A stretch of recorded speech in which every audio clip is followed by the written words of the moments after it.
नमस्कार, शुभदा विद्यालय यूट्यूब चॅनलमध्ये आपलं मनापासून स्वागत। आज आपण इयत्ता 10वीच्या वर्गाचा सामाजिक शास्त्र, इतिहास व राज्यशास्त्र या विषयाचा तास घेणार आहोत। उद्या परवा आपला इतिहास राज्यशास्त्राचा पेपर आहे आणि या ठिकाणी आपल्या पेपरमध्ये काय काय येणार आहे, कशा पद्धतीची आपली आन्सर शीट असणार आहे, पेपर असणार आहे,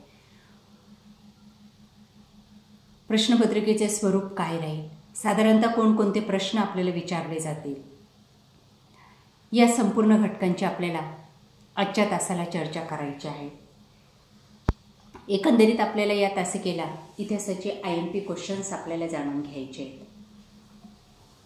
आणि काही महत्त्वपूर्ण सूचना या ठिकाणी मी आपल्याला या पेपरच्या संदर्भात देणार आहे।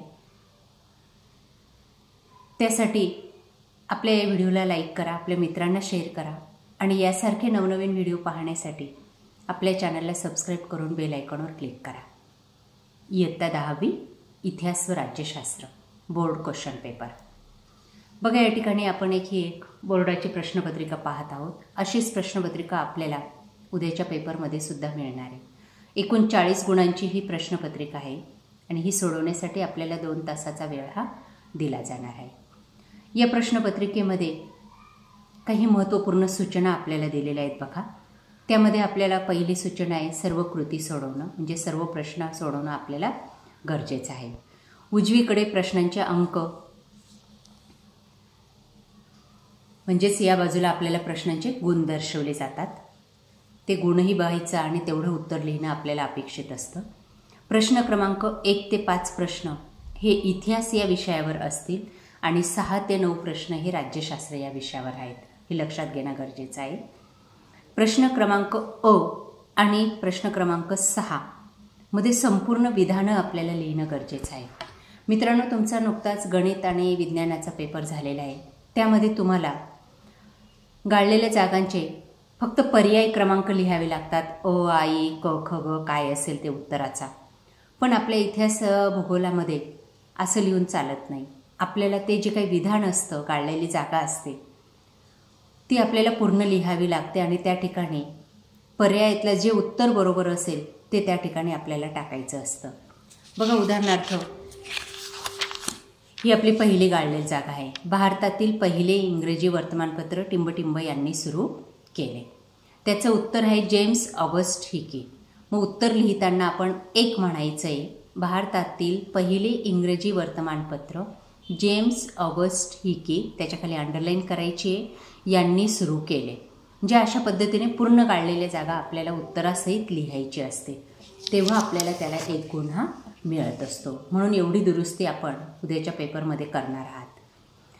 तशाच राज्यशास्त्राच्या गाळलेल्या जागाही इतिहासाच्या ज्या काही गाळलेल्या जागा असतील, मला वाटतं आपल्याला इतिहासाच्या 3 गाळलेल्या जागा विचारल्या जातील आणि राज्यशास्त्राच्या 2, अशा एकूण 5ही गाळलेल्या जागा आपल्याला पूर्ण लिहायच्या आहेत उत्तरासहित। त्याचबरोबर भूगोलाचं सुद्धा आपल्याला तशाच लिहावे लागणार आहेत, तेव्हा आपल्याला पूर्ण गुण त्या प्रश्नांना मिळतील। त्यानंतर प्रश्न क्रमांक 2 अ आणि 8 ब मध्ये संकल्पना चित्र दिलेलं असेल, म्हणजे कृती दिली असेल। बघा, या ठिकाणी या अशा कृत्या असतील। अशा कृत्या आपल्याला आपल्या उत्तरपत्रिकेमध्ये आखायच्या आहेत पेनाने किंवा पेन्सिलीने, आणि त्यामध्ये अचूक शब्द जे काही उत्तर असेल ते त्या ठिकाणी टाकायचं आहे, तेव्हा आपल्याला त्या प्रश्नाचे 2 पैकी 2 गुण हे मिळतील। तसंच राज्यशास्त्राची एक कृती दिली जाईल, ती सुद्धा आपल्याला तशाच पद्धतीची लिहायची आहे। त्यानंतर प्रश्न पहिला अ, ब आणि 6 या प्रश्नांची उत्तरे उत्तरपत्रिकेत एकापेक्षा जास्त वेळा लिहिलेले असेल तर प्रथम लिहिलेले उत्तर हे गुणांसाठी गृहीत धरलं जाईल। बघा, बऱ्याच वेळा विद्यार्थी 2-3 वेळा उत्तर लिहून ठेवतात, तर तसं न करता आता बोर्डाकडनं डायरेक्ट सूचना आलेली आहे, पहिल्या वेळेस जे उत्तर तुम्ही लिहिलं असेल तेच ग्राह्य धरलं जाईल, नंतर लिहिलेलं उत्तर स्वीकारलं जाणार नाही। म्हणून मग एकचदा आपण परफेक्ट असं उत्तर लिहा, अशी चूक करू नका। या होत्या सर्व सूचना आपल्या इतिहास राज्यशास्त्राच्या पेपरमधल्या। आता आपण प्रश्नपत्रिका सोडू। बघा, पहिला प्रश्न आपला योग्य पर्याय निवडा असा असणार आहे 3 गुणांसाठी. यामध्ये आपल्याला 3 रिकाम्या जागा दिल्या जातील पर्यायी. 4 पर्याय असतील. 4 पैकी अचूक पर्याय आपल्याला निवडायचा असेल आणि ती गाळलेली जागा पुन्हा लिहायची असेल उत्तरासहित आणि उत्तराला अंडरलाईन करायची असेल, तेव्हा आपल्याला त्या गाळलेल्या जागेसाठी 1 गुण हा मिळणार आहे. नुसतं उत्तर कुठल्याही परिस्थितीत लिहू नका. पहिलं, भारतातील पहिले इंग्रजी वर्तमानपत्र जेम्स ऑगस्ट हिकी यांनी सुरू केले. त्यानंतर दुसरं, भारतीय पुरातत्व सर्वेक्षण खात्याचे पहिले सरसंचालक अलेक्झांडर कनिंगहॅम हे होते. 3, कोलकाता येथील भारतीय संग्रहालय हे भारतातील पहिले संग्रहालय होय. या पद्धतीच्या 3 गाळलेल्या जागा आपण लिहिल्या की आपल्याला 3 गुण हे मिळणार आहेत. त्यानंतर ब भागामध्ये आपल्याला चुकीची जोडवी ओळखा असा 3 गुणांसाठी प्रश्न असेल. हाही प्रश्न कसा सोडवायचा ते बघा. यामध्ये आपल्याला 4 जोडे दिल्या जातील. त्यातले 3 जोडे आधीच बरोबर आहेत आणि 1 जोडी चुकीची आहे. आपल्याला ती जोडी फक्त ओळखायची आणि तेवढी 1 जोडी आपल्याला खाली लिहायची आहे. 1 म्हणायचं चुकीची जोडी इब्न बतूता भारत. एवढं आपण लिहिलं की आपल्याला या प्रश्नाचा 1 गुण हा मिळणार आहे. दुसऱ्या गटातली 4थी जोडी चुकीची आपण ओळखली ती आणि त्यानंतर ती जोडी आपण लिहायची आट्यापाट्या बैठे खेळ. त्यानंतर तिसऱ्या गटातली पण तशीच 1 जोडी ओळखायची आहे. उदाहरणार्थ तिसरी जोडी चुकीची आहे भाऊ महाजन ज्ञानोदय आणि ती आपण लिहिली की आपल्याला या प्रश्नाला सुद्धा 3 गुण हे मिळतील. त्यानंतर प्रश्न दुसरा बघा कसा सोडवायचा. 4 गुणांसाठी असणार आहे. याच पद्धतीच्या 3 कृती आपल्याला या प्रश्नामध्ये दिल्या जातील आपल्या इतिहासाच्या सिलेबसवर आधारित आणि त्या 3 कृतींपैकी आपल्याला ज्या 2 कृती सोप्या वाटतील पूर्ण लिहिता येतील त्या 2 कृती आपण आपल्या उत्तरपत्रिकेत प्रश्नपत्रिकेत जशा आखलेल्या असतील तशाच आखायच्या आहेत आणि रिकाम्या जागी अचूक शब्द टाकायचे आहेत. बघा, या ठिकाणी मी टाकून दाखवलेले. या पद्धतीने लिहायचं आहे. इतिहास विषयाशी संबंधित कोशांच्या संदर्भातील पुढील कालरेषा पूर्ण करा. सूचना व्यवस्थित वाचायची आणि ती कालरेषा पूर्ण करायची. आता या ठिकाणी ज्यांनी हे लिहून दिलेलं आहे छापलेलं आहे ते सुद्धा लिहायचं आहे आणि आपलं उत्तरसुद्धा लिहायचं आहे. आपल्या उत्तराला आपण अंडरलाईन करायची आहे आणि तेव्हा आपल्याला या कृतीचे 2 गुण मिळणार आहेत. 4 शब्द आपल्याला लिहावे लागणार आहेत आणि 4ही शब्दांच्या खाली अंडरलाईन करणं गरजेचं आहे आणि ते 4ही शब्द अचूक असायला हवेत. त्यानंतर पुढची कृती बघा, विदेशी मैदानी खेळ. आता विदेशी मैदानी खेळ 7-8 आहेत. आपण कोणतेही 4 लिहायचे आहेत आणि त्यांच्या खाली अंडरलाईन करायची. अशाच पद्धतीची कृती आपण आखायची आहे पेनाने किंवा पेन्सिलीने. तिसरं संकल्पना चित्र बघा, मूर्त सांस्कृतिक वारसा. त्याचे 4 मुद्दे आपल्याला लिहायचे आहेत आणि 2 गुण मिळवायचे आहेत. जर आपल्याला 3ही कृती येत असतील तर एका कृतीसाठी आपण सुरुवातीला जागा सोडा आणि पेपर झाल्यानंतर जर आपल्याला वेळ मिळाला तर ती तिसरी कृतीसुद्धा लिहून ठेवा. बाय चान्स एखादी आधी लिहिलेल्या प्रश्नातली एखादी जोडी आहे, एखादा शब्द आपला चुकला असेल तर त्यावेळेस तिसऱ्या कृतीला आपल्याला जर पैकीच्या पैकी गुण असतील तर ते गुण आपले धरले जातील. म्हणून मग 40 पैकी 40 गुण मिळवण्यासाठी आपण ऑरचा प्रश्न सोडवणं योग्य असेल, तोही वेळ मिळाला तर. त्यानंतर ब भाग बघा आपला इतिहासाचा. टिपा लिहासाठी येणार आहे. 2 टिपा आपल्याला लिहायच्या आहेत 4 गुणांसाठी. या पद्धतीने कोणत्याही 3 टिपा आपल्याला दिल्या जातील. आपल्या इतिहासाच्या नवनीतमध्ये प्रत्येक पाठावर आधारित 2-2, 4-4 टिपा दिलेल्या आहेत. ते आपण व्यवस्थित तयार करून ठेवायच्या आहेत आणि त्यातल्याच कोणत्या तरी 3 टिपा आपल्याला या ठिकाणी विचारल्या जातील. बघा, या ठिकाणी पहिली टिप विचारली वंचितांचा इतिहास, दुसरी व्हॉल्टेअर, तिसरी लुव्र संग्रहालय. आता या टिपा लिहिताना सुद्धा आपल्याला प्रत्येक टिपेसाठी 4 पॉईंट लिहायचे आहेत कमीत कमी, म्हणजे जेणेकरून आपल्याला पैकीच्या पैकी 2 गुण हे मिळतील. 1, 2, 3, 4 असे मुद्दे टाकायचे आहेत आणि 4 पॉईंटने आपण हे उत्तर लिहायचं आहे. म्हणजे वंचितांचा इतिहास हा तुम्ही लिहाल त्यावेळेस पहिल्या मुद्द्यात वंचितांचा इतिहास म्हणजे काय ते स्पष्ट करा. त्यानंतर पुढचे 3 मुद्द्यांमध्ये वंचितांच्या इतिहासासंदर्भातील माहिती घ्या, 2, 3, 4 टाकून. आणि अशा पद्धतीने ही टीप आपण जवळपास आपलं आन्सर शीटचं अर्ध पेज आपण ही टीप लिहिली पाहिजे. तेव्हा आपल्याला त्याला 2 पैकी 2 गुण हे मिळतील. तशीच पुढची ही एक टीप लिहा. हा प्रश्न तुम्ही ऑरला सोडू नका. 2 ज्या टिपा तुम्हाला व्यवस्थित मुद्द्यांसहित लिहिता येत असतील त्याच निवडायच्या आहेत. त्यानंतर प्रश्न 3 बघा, सहकारण स्पष्ट करा. 4 गुणांसाठी हा प्रश्न आहे. कारण द्यायचं आहे. 2 प्रश्नांची कारणं द्यायची आहेत आपल्याला. या ठिकाणी तुम्हाला 4 दिले जातील. 4ही विधानं आपण व्यवस्थित वाचायची आहेत. हा प्रश्नसुद्धा तुम्हाला मुद्द्यानुसार लिहायचा आहे. 4 आकडे टाकायचेच आहेत. 1, 2, 3, 4 सहकारांसाठी. तेव्हा आपल्याला पैकीच्या पैकी गुण हे मिळतील. मग ज्या प्रश्नाला तुम्हाला मुद्दे टाकणं शक्य असेल असाच प्रश्न निवडा. 4पैकी 2 प्रश्न निवडायचे आणि मुद्द्यानुसार तुम्ही त्याचं उत्तर लिहायचे. बघा, पहिलं, आपण आपला नैसर्गिक आणि सांस्कृतिक वारसा जपला पाहिजे. दुसरं आहे, वर्तमानपत्रांना इतिहास या विषयाची गरज पडते. तिसरं, खेळण्यांद्वारे इतिहासावर प्रकाश पडतो. आणि चौथं आहे, बाळज पंडित यांचे आकाशवाणीवरील क्रिकेटचे धावते समालोचन रंजक होत असे.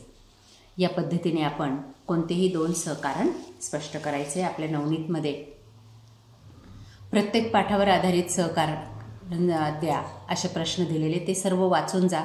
त्यापैकीच कोणते तरी 4 असणार आहेत आणि त्यातले आपल्याला फक्त 2 सोडवायचे.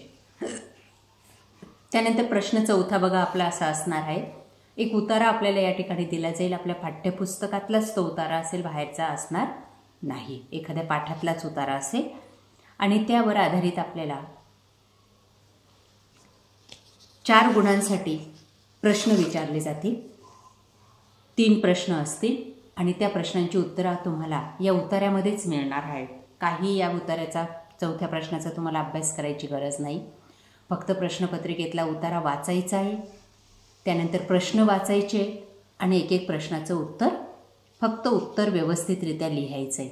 पहिला प्रश्न एका वाक्यात आहे. बघा, सोहंगवडा ताम्रपट कोठे सापडला. बघा, या ठिकाणी पहिल्याच ओळीत त्याचं उत्तर दिलेलं आहे. पहिल्या प्रश्नाचं उत्तर साधारणतः पहिल्या 2ऱ्या ओळीतच मिळतं आणि मग हे उत्तर आपण प्रश्नाप्रमाणे पूर्ण वाक्यात लिहायचे. सोहंगवडा ताम्रपट जिल्हा गोरखपूर उत्तर प्रदेश येथे सापडला.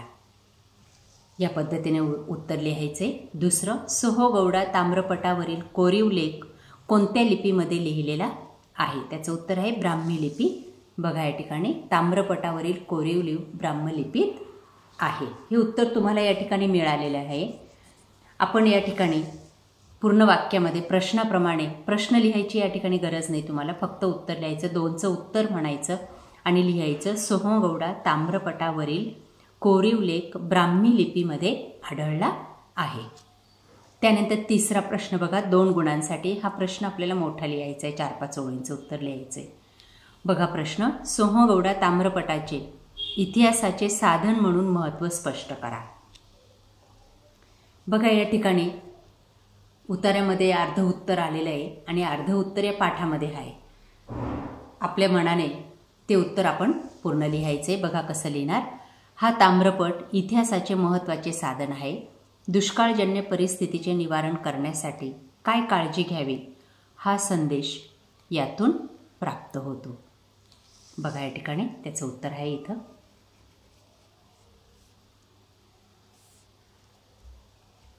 आपल्या भाषेमध्ये थोडंसं बदल करायचा आहे आणि थोडं मोठं उत्तर लिहिण्याचा प्रयत्न करायचा आहे. पॅरेग्राफच्या आधारेच सहज जमेल आपल्याला. 4पैकी 4 गुण अशा पद्धतीने आपल्याला या प्रश्नाचेही मिळवायचे. त्यानंतर प्रश्न 5 बघा, सूचनाच दिलेली सविस्तर उत्तरे लिहा. कोणतेही 2. 3 गुणांसाठी एक प्रश्न आहे म्हणून आपल्याला 6 मुद्दे लिहिणं गरजेचं आहे. कोणतेही 2 प्रश्नांची. आता या ठिकाणी पुन्हा आपल्याला 4 प्रश्न दिलेले आहेत. आपल्या पाठ्यपुस्तकावर आधारितच आहेत. आपल्याला सोपे वाटणारे 2 प्रश्न यातले निवडायचे आणि त्यांचे मोठे जर पॉईंट असतील तर 3 मुद्दे लिहायचे आहेत आणि लहान लहान असतील तर 6 मुद्दे करायचे आहेत आणि हा प्रश्न आपण सोडवायचा आहे. बघा, आता या ठिकाणी फरक स्पष्ट करा विचारलेला आहे.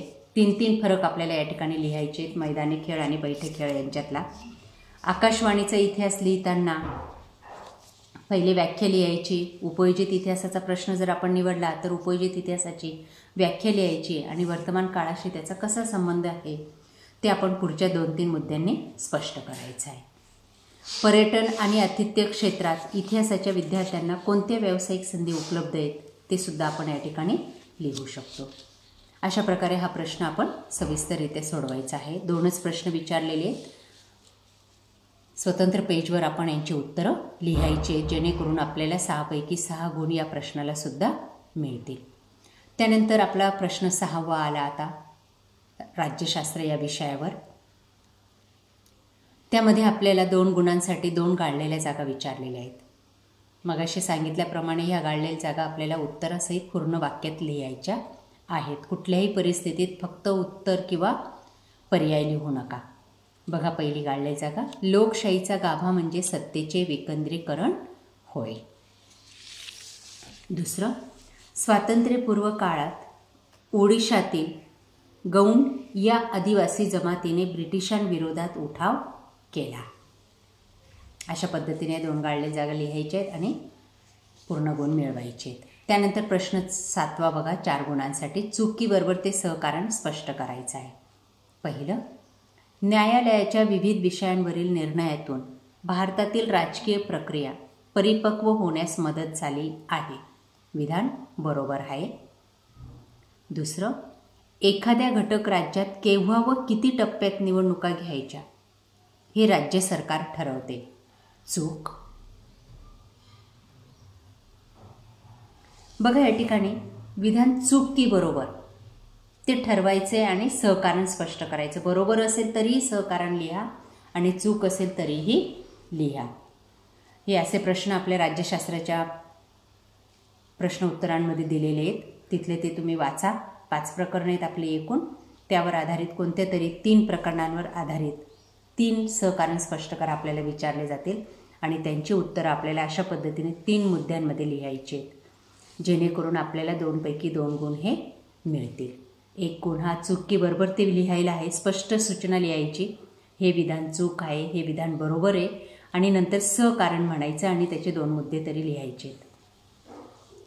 अशा प्रकारे हा प्रश्नही तुम्ही सोडवला तर आपल्याला या प्रश्नाला सुद्धा तुम्हाला 4 पैकी 4 गुण हे मिळणार आहेत. त्यानंतर प्रश्न 8वा बघा आपला, संकल्पना स्पष्ट करा. टिपा लिहाच म्हणजे व्याख्या लिहायची आहे. 2 गुणांसाठी हा प्रश्न आहे. कोणताही एक. पहिले 2 दिले जातील, बहुपक्ष पद्धती आणि जलक्रांती. याचंही उत्तर तुम्ही मुद्द्यावर आधारित लिहा. 2 किंवा 4 मुद्दे करा आणि संकल्पना स्पष्ट करा. पहिल्या याच्यात बहुपक्ष पद्धती म्हणजे काय, जलक्रांती म्हणजे काय, व्याख्या स्पष्ट करा. तिथंच तुम्हाला 1 मार्क मिळून जाईल आणि पुढच्या 1 गुणासाठी 2 मुद्दे लिहा म्हणजे तुम्हाला 2 पैकी 2 गुण या प्रश्नाला सुद्धा मिळतील.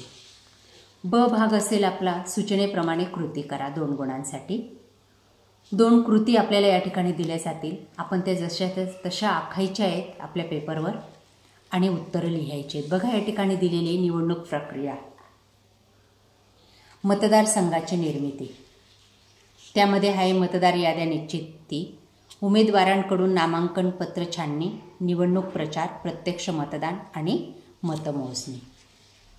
ही प्रक्रिया आहे निवडणुकीची. ती आपण क्रमाने व्यवस्थित लिहायचे, खालीवर लिहू नका.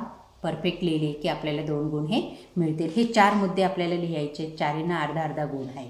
आपले जेवढे बरोबर असतील तेवढे मार्क्स मिळणार आहेत.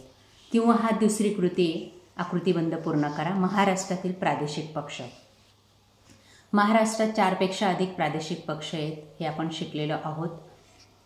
त्यातले कोणतेही 4 पक्ष आपल्याला या ठिकाणी लिहायचे आहेत. बघा पहिला आहे शेतकरी कामगार पक्ष, दुसरा महाराष्ट्र नवनिर्माण सेना, समाजवादी पक्ष आणि शिवसेना. यामध्ये महाराष्ट्रातलेच लिहा. दुसऱ्या राज्यांमधले पक्ष लिहिले तर आपल्याला 0 मार्क्स मिळेल. म्हणून 2 मार्क्स मिळवण्यासाठी ही कोणतीही एक कृती आपल्याला पूर्ण करणं गरजेचं आहे. आपल्याकडे वेळ असेल तर आपण 2ही कृती लिहू शकतो. त्यानंतर शेवटचा प्रश्न बघा. थोडक्यात उत्तर लिहा कोणतेही एक. 2 गुणांचा हा प्रश्न आहे.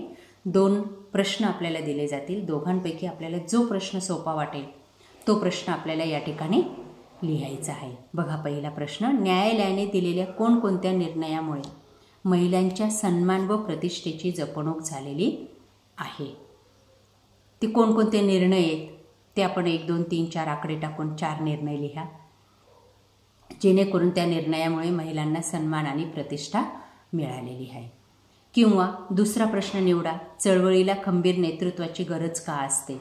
सुरुवातीला चळवळ म्हणजे काय हे स्पष्ट करा आणि ह्या चळवळीसाठी खंबीर नेतृत्वाची गरज पुढच्या 3 मुद्द्यांमध्ये स्पष्ट करा, म्हणजे जेणेकरून ह्या प्रश्नाला सुद्धा तुम्हाला 2 पैकी 2 गुण हे मिळतील. अशा प्रकारे मित्रांनो, आज आपण इयत्ता 10वीचा सामाजिक शास्त्र या विषयाचा पेपर कसा सोडवावा या संदर्भातली माहिती आपण या ठिकाणी मिळवलेली. असाच पेपर आपला असणार आहे, म्हणून उद्याच्या पेपरसाठी सर्व विद्यार्थ्यांना आपल्या यूट्यूब चॅनलकडनं खूप खूप शुभेच्छा. यासारखे नवनवीन व्हिडिओ पाहण्यासाठी आपल्या चॅनलला सबस्क्राईब करून बेल आयकॉनवर क्लिक करा. थँक्यू.